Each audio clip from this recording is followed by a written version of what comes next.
Allahu Allahu Allahu Allah.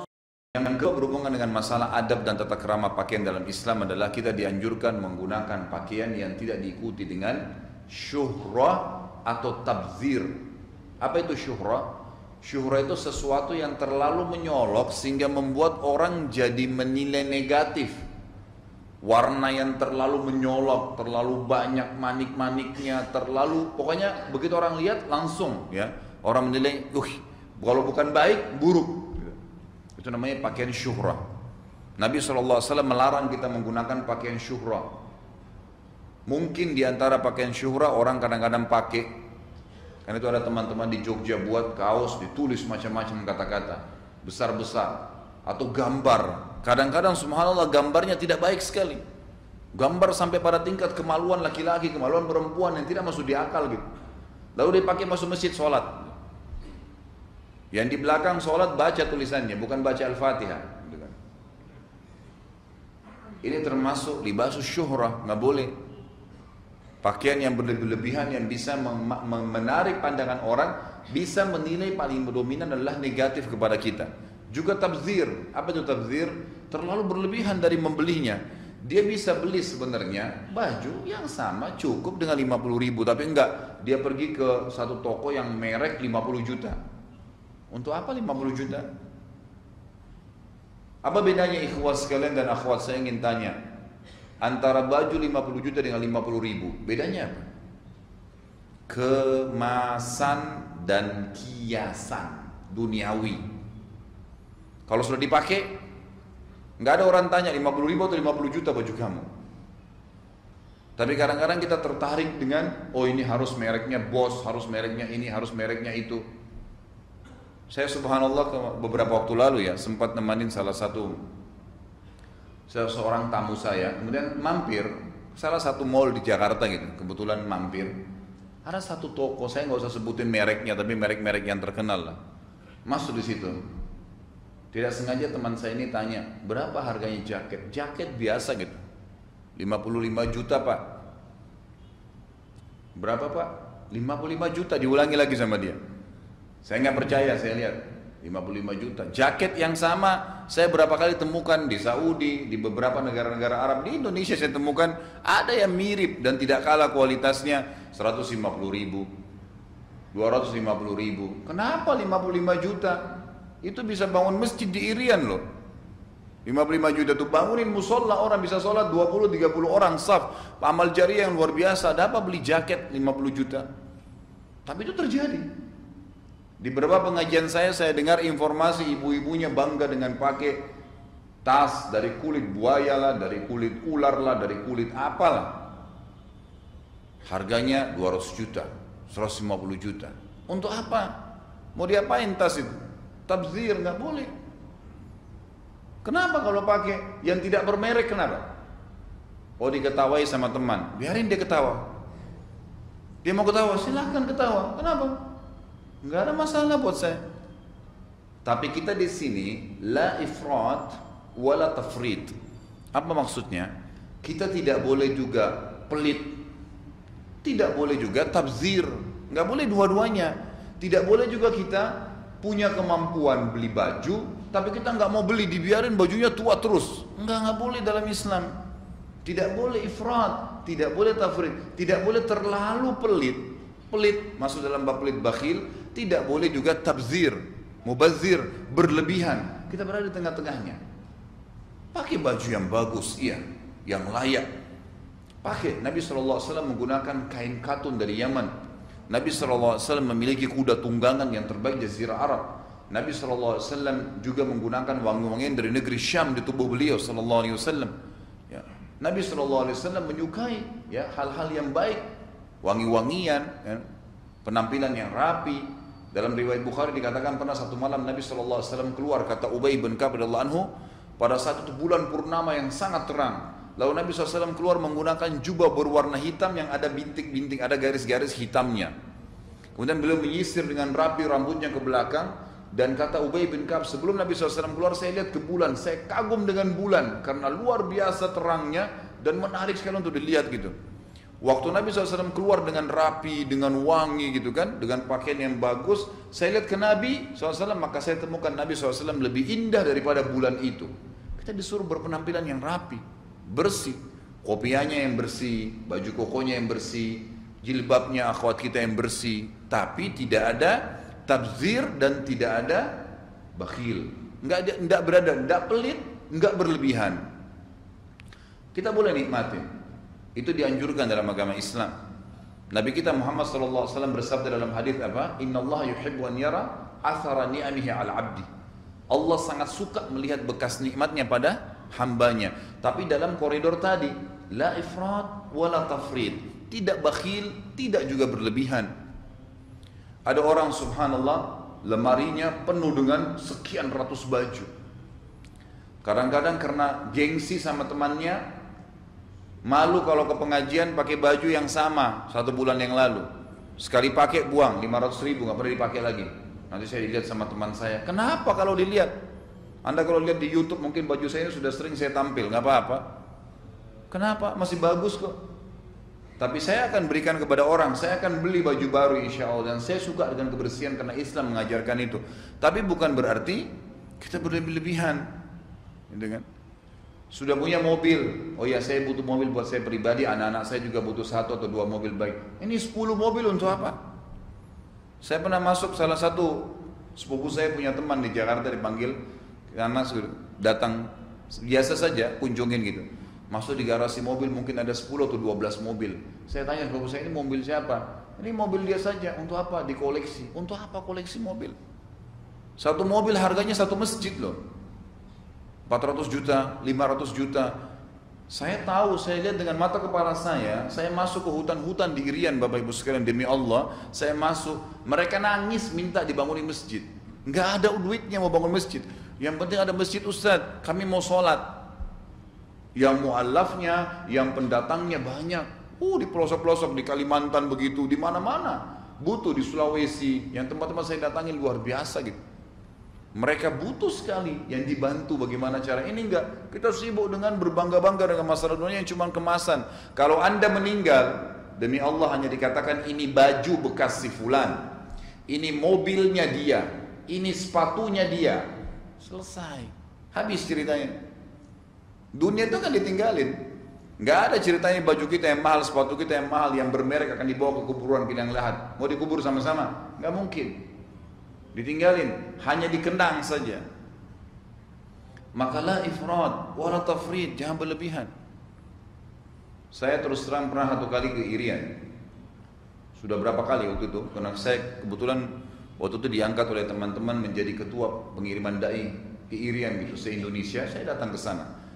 Lalu saya datang ke pelosok yang tidak masuk di akal gitu. Naik pesawat Twin Otter cuma 12 orang, pilotnya aja sambil bercanda-bercanda bawa pesawat gitu kan. Setiap saat saya lihat gitu.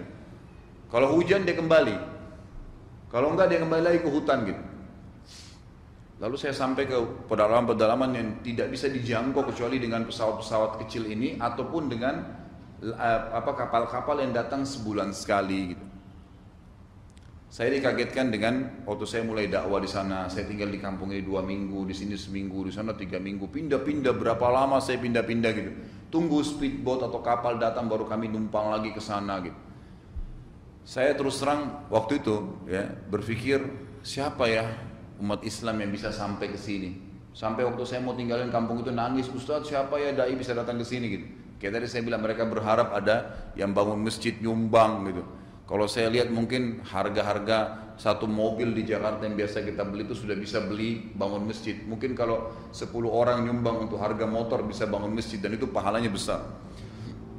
Yang luar biasa saya temukan ada 1 wanita Korea. Umurnya 21 tahun. Agamanya Katolik. Tahu Bapak Ibu sekalian wanita ini tinggal di mana? Di tengah hutan. Di tengah hutan, rumahnya itu seperti rumah-rumah orang Irian. Asli dari kayu-kayu, kalau hujan jebol, masuk hujan. Dibuat. Tapi dalam ruangan, dalam rumah dia itu lengkap semua peralatan-peralatan. Ada satelitnya, ada segala bisa berhubungan langsung. Ternyata dia adalah seorang pastor perempuan 21 tahun. Dari Korea, dikirim oleh Vatikan. Saya tanya, orang-orang yang menerjemahkan gitu. Siapa orang ini? Oh, ini seorang misionaris Nasrani, umurnya 21 tahun dari Korea. Apa spesialisnya dia? Ngapain dia tinggal di hutan sini gitu? Dijawab, apa ada aja gitu. Tugasnya dia ternyata datang ke setiap kampung di Irian, gitu kan? Hanya mempelajari bahasanya orang kampung itu setahun. Tahun kedua, dia terjemahkan Injil dalam bahasa kampung itu. Jadi dalam 2 tahun, jadi Injil dalam bahasa suku ini. Tahun selanjutnya pindah lagi ke hutan mana, 1 tahun pelajari, tahun depan terbit Injil dalam bahasa itu. Terus begitu. Lalu saya berpikir, apa ya, sampai di mana kira-kira jangkauan dakwah saya dibandingkan orang ini gitu. Dan padahal dia sedang mendakwakan apa? Agama yang sesat ini. Bagaimana caranya mengatakan Tuhan punya anak gitu. Allah mengatakan telah kafir orang yang mengatakan Trinitas. Laqad kafar alladziina qalu innallaha tsalitsu tsalatsa. Kafir, tapi dia bisa mendakwakan agamanya, dia bisa berjuang. Dan pada saat dia berhasil terjemahkan Injil dalam bahasa kampung itu, langsung dibangunin gereja, minta bantuan. Mana umat Islam ini? Saya kadang-kadang teriak-teriak di depan dai, antum cuma mau di ibu kota, di kota-kota besar, nggak pernah injak kampung-kampung pedalaman, cuma mau tempat yang ada AC-nya, nggak pernah mau tahu ini perjuangan-perjuangan bagaimana sampai sana. Tapi intinya saya ingin titik beratkan adalah, kalau anda punya kelebihan rezeki, berfikirlah masalah akhirat. Jangan cuma tabdzir dengan urusan dunia, bersaing dengan masalah sepatu mereknya apa, dengan tas, dengan perhiasan, dengan segala-galanya gitu. Saya lihat salah satu paman saya, waktu saya pertama ketemu masih mahasiswa gitu, beliau bawa kotak waktu lagi umroh. Itu kotaknya penuh dengan cincin, batu ini, batu itu, mungkin ada 30 biji gitu, dibuka. Dia bilang sama saya, tahu harganya ini berapa? Saya nggak tahu. Memang saya nggak pernah berpikiran dengan cincin-cincin dan batu ini.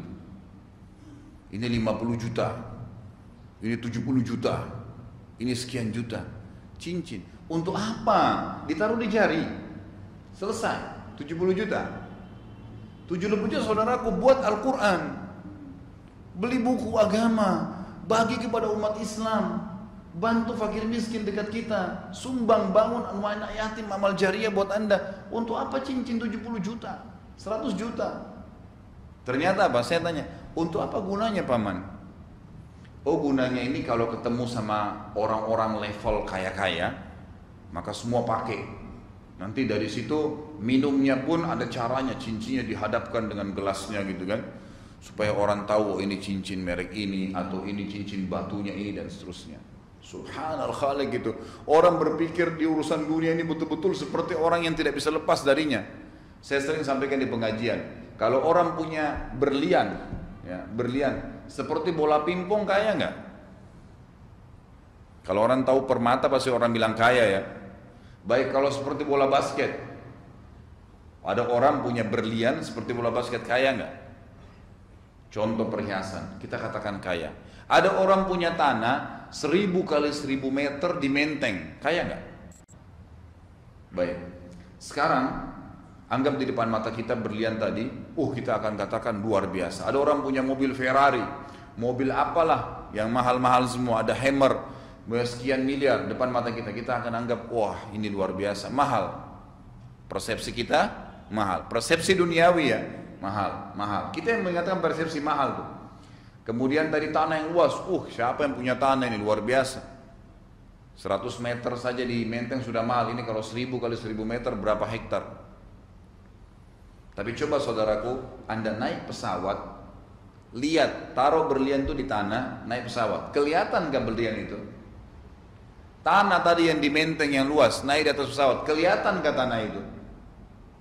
Apalah yang anda banggakan? Sepatu lah, cincin tadi permata lah, mobil lah. Coba naik pesawat, lihat, seperti gentong-gentong tuh. Ya, kalau mobil lagi jalan, coba kalau pesawat mau landing, lihat seperti gentong. Kita nggak bisa bedain yang mana Innova, yang mana ini, yang mana, sama aja semua. Jalan begitu saja. Karena memang itu cuma kemasan duniawi memang. Jangan begitu terkungkung dengan masalah duniawi itu. Sampai akhirnya kita menganggap orang kalau tidak pakai mobil seperti kita bukan kelas kita, sombong mulai. Kata Nabi SAW, tidak akan mencium bau surga. Baunya saja tidak akan dicium oleh orang yang dalam hatinya ada seperti biji sawi dari kesombongan. Tidak akan mencium, jangan masuk. Lalu apa yang mau dibanggakan dengan dunia, toh juga akan ditinggalkan semua, diambil oleh ahli waris kita. Habis ceritanya, ingat, cuma akan dikatakan ini dulu punyanya fulan, ini dulu sepatunya dia, bajunya dia, dan seterusnya. Maka jangan berlebihan. Baik, poin yang kedua yang saya katakan tadi masalah pakaian adalah kita boleh pakai baju. Silahkan, dalam Islam disuruh. Ada doa pakai baju baru, ada. Dan tidak ada doa pakai baju lama. Artinya kita disuruh pakai baju baru, silahkan. Tapi la ifrat wala tafrid, tidak tabdzir, tidak juga pelit. Silahkan, ada saatnya baju, ada orang suka kita kasih, beli lagi yang baru nggak apa-apa, tapi jangan tabzir, jangan sampai berlebihan, gitu kan? Silahkan pakai baju baru. Kata Nabi SAW, kalau engkau melihat saudaramu pakai baju baru, maka doakanlah. Ilbis jadidan, semoga kau selalu pakai baju baru. Wa ish hamidan, dan semoga hidupmu selalu mulia. Wa mut syahidan, dan semoga pada saat kau mati syahid. Doain saudara kita berdoa atau dia pakai baju baru. Artinya kata ulama hadis ada motivasi untuk pakai baju baru dalam Islam, silahkan, nggak masalah. Nabi SAW kalau memiliki tunggangan baru, unta baru, kuda baru, beliau selalu memegang ubun-ubunnya sambil berkata, Allahumma inni as'aluka khairahu wa khairahu atau khairaha. Biasanya kalau naqa, ya kalau unta di dalam doa itu, karena Nabi SAW punya unta betina. Allahumma inni as'aluka khairaha wa khaira ma jubilta 'alaiha wa a'udzubika min syarriha wa syarri ma jubilta 'alaiha. Ya Allah, aku meminta kebaikannya dan kebaikan yang telah engkau bebankan pada hewan ini. Kata ulama, disunnahkan kita malah sekarang kalau beli mobil baru sama, megang kap depannya lalu kita baca doa, karena Nabi SAW pegang ubun-ubun hewannya. Dan saya menjauhkan dia dari keburukannya dan keburukan yang engkau bebankan padanya. Ada doanya. Kalau memiliki kendaraan baru, memiliki baju baru, silahkan, tidak masalah. Tapi jangan sampai berlebihan, jangan sampai berlebihan, gitu kan?